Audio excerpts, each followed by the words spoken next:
What's up, dudes? Boss Lobby's here from Boss Gaming, and I'm actually bringing you a very, very controversial thing. It's the PS3 versus Xbox 360 conflict.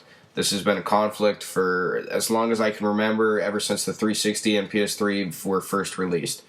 Now, there are several different things that we'll be talking about in this segment. I'm winging it, so don't get mad at me. First, we have an Xbox 360. Of course, it was considered to be a huge release and advanced for its time, but it had problems. We will get into those problems later, but I just wanted to get you the general picture of the original Xbox 360 console, which was released in 2005. I could be wrong on a couple other parts in this, but we'll be going into greater detail later. Now we have a few extra seconds, but now we have the PS3. This console, I think, was released in 2007. Its first console was released at $600. That's very expensive for some people, and was the original reason that so many people bought a 360. But these consoles actually cost $1,100 to make, which meant Sony was losing money on selling these consoles in the hope to gain more money later. Now, we will get into controllers in depth, the feel of them in your hands. The Xbox 360 controller was very revolutionary. Instead of having a D-pad, and it was different, as I could say. It felt natural in your hand, while the PS3 controller did not. The Xbox drastically can change the controller layout and the way you would play with them. They had the only problem with them that I could see is that they came with a battery pack and not a rechargeable. We'll get into that in greater detail later. But the overview of the controller, the battery life is long, but not too long. I say that it's a definite win for an Xbox. This controller is just the natural feel in your hands. Now we move on to the PS3 controller. PS3 controller had a DualShock function, but it was a built-in wireless, or not built-in wireless, I'm sorry, built-in battery rechargeable. You can see the controller just looks different. I can see it hasn't changed at all from the PS2 that I had to the PS3. The Xbox, the controller just feels natural in my hand. For the PS3, it's different. It was great that they included the free rechargeable battery function, but it was not enough to push it over the edge to be the best controller. I definitely give the controller win to the Xbox 360, but it doesn't come without flaws. I do think they're just about equal and really a personal preference to what that kind of controller is. Now we get on to a more serious problem, which is the issue of the Xbox 360 falling and causing your disc to have a big ring around it and essentially ruining your disc. Well, this is what one of those rings look like. It sucks to have this happen, but you can get it buffed. If you backed it up to the hard drive, this would never happen. I currently back up all my disks and will keep backing up all my disks that I get to use. So I buy a new disk, I come home, I back it up. It takes about 30 seconds. You know, the great thing about these disks, though, is they can get buffed. You can buff out those scratches. Now we move on to little as PS3 problem with their disc. Now we have a few extra seconds to look at that broken disc. Now PS3 uses Blu-ray function, which is a great function, don't get me wrong, but the coating and the plastic is different, which a normal buffer cannot buff out. So if your PS3 scratches your disc, and it's a deep scratch, you're not going to be able to buff it. The only thing you're going to be able to do is clean it. There are disc buffers out there, but they're really, really expensive. Most game shops, anything don't have a PS3 buffer. They just can't buff those Blu-ray discs out. So a Blu-ray disc cannot be buffed, but it has better quality. So it's harder to scratch, but you can still scratch it. Keep your discs clean, keep them in the cases, back it up to hard drive, do anything to stop this. Now we move on to the insides and inner workings of the two consoles. The console for the Xbox 360, which is right here, has two primary heat sinks to cover the CPU and GPU. A DVD drive and a fan, with the fan cover missing because this is just the picture that I downloaded.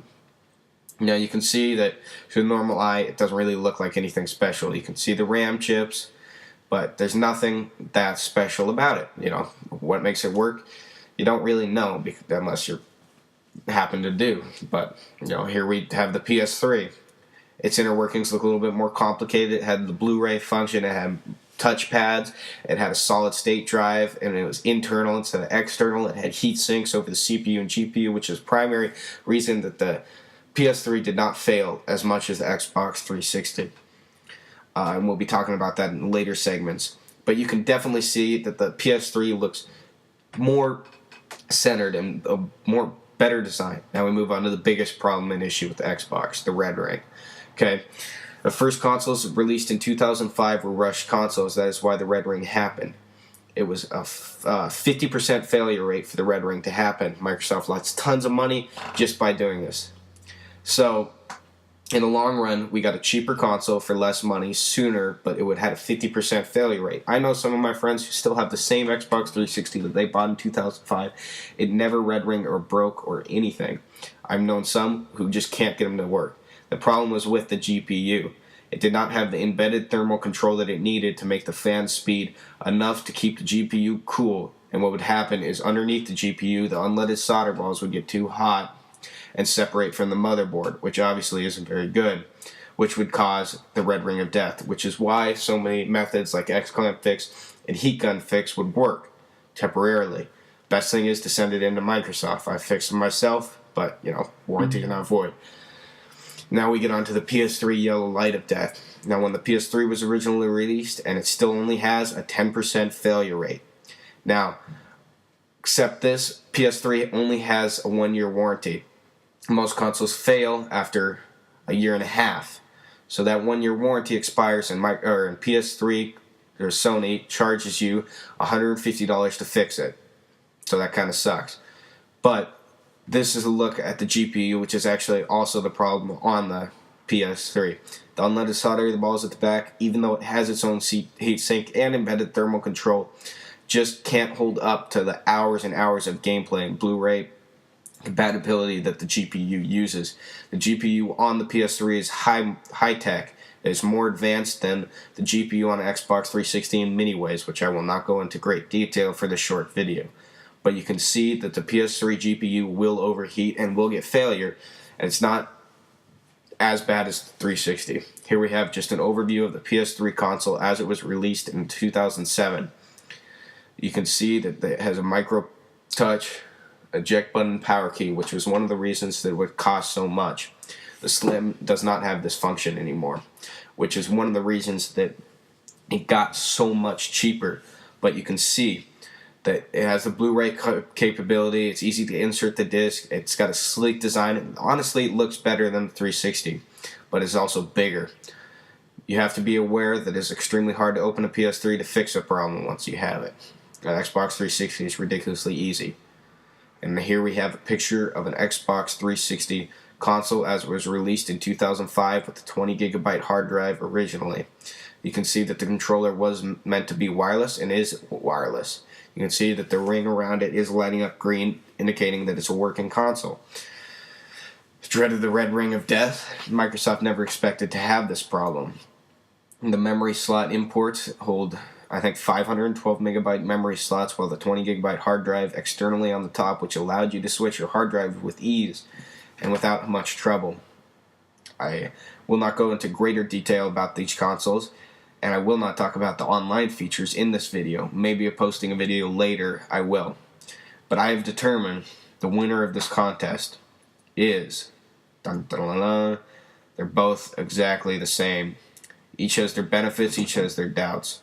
You never really can fully get why people want the PS3 more than the Xbox or the Xbox more than the PS3. It's all about fan. It's just whatever you bought, you like better, because you don't want to say that, oh, I made this horrible mistake by purchasing this. But they're both the same. Both benefits, both, whatever. It's your personal preference.